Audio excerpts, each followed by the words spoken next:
Olá, este é o material complementar da aula 1, onde iremos falar sobre os principais tipos de detetores de radiação. Como vimos, o principal componente de um detetor é o meio que irá interagir com a radiação a ser medida. Sendo assim, podemos classificar os diferentes tipos de detetores baseados no meio interagente.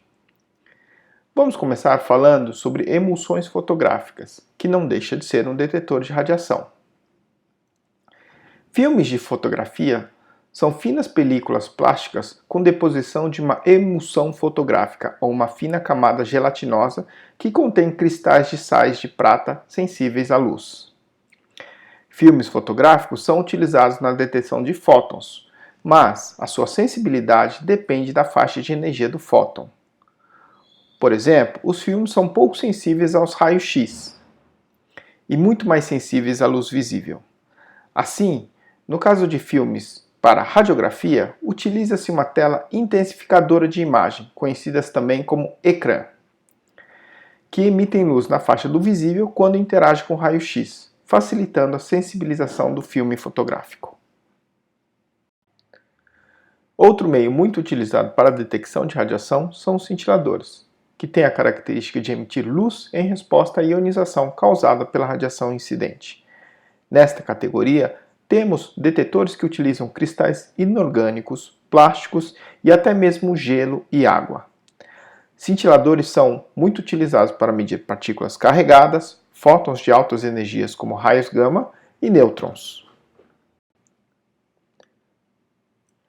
Detetores que têm como meio de interação o gás também são muito utilizados, principalmente em aplicações na área médica e em radioproteção. Contadores Geiger e câmara de ionização utilizam gás ou o próprio ar como meio de interação. Esses detetores são sensíveis tanto a partículas carregadas como também para fótons.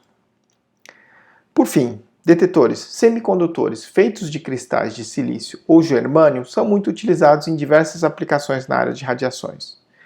Mais recentemente, detetores feitos com cristais de telureto de cádmio e telureto de zinco também têm sido desenvolvidos e comercializados. Em geral, esses detetores apresentam ótima resolução energética. Falaremos mais sobre resolução energética na próxima aula.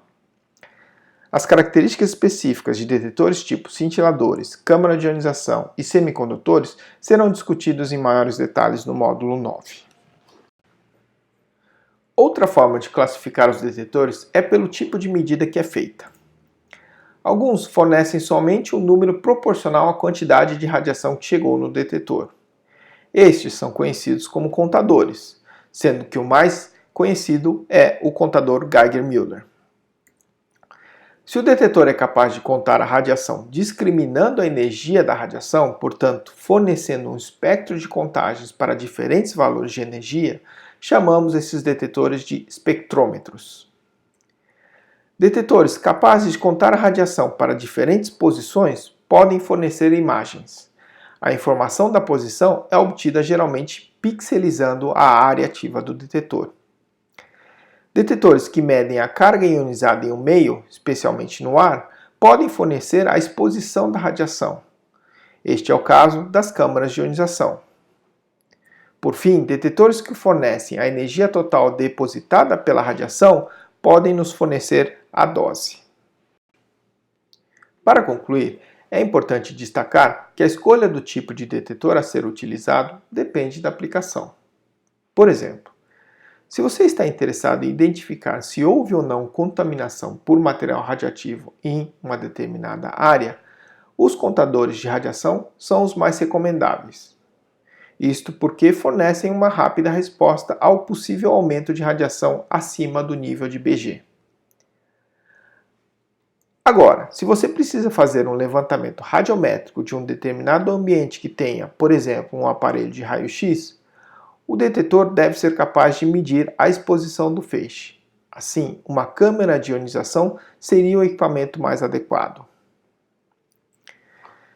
Para monitoramento individual de trabalhadores expostos à radiação ionizante, o dosímetro termoluminescente é o mais utilizado, pois pode fornecer uma medida de dose, que é a grandeza mais relevante para estimar possíveis danos de radiação aos trabalhadores. Por fim, se você necessita identificar o tipo de fonte radioativa, é necessário medir o espectro de energia da radiação emitida. Nestes casos, utiliza-se detetores cintiladores ou semicondutores. A escolha entre eles irá depender da faixa de energia da radiação. Detetores semicondutores têm melhor resolução energética, porém, em geral, por serem finos, têm baixa eficiência para fótons de altas energias como os raios gama. Cristais cintiladores possuem resolução de energia pior que os semicondutores, mas têm melhor eficiência para raios gamas.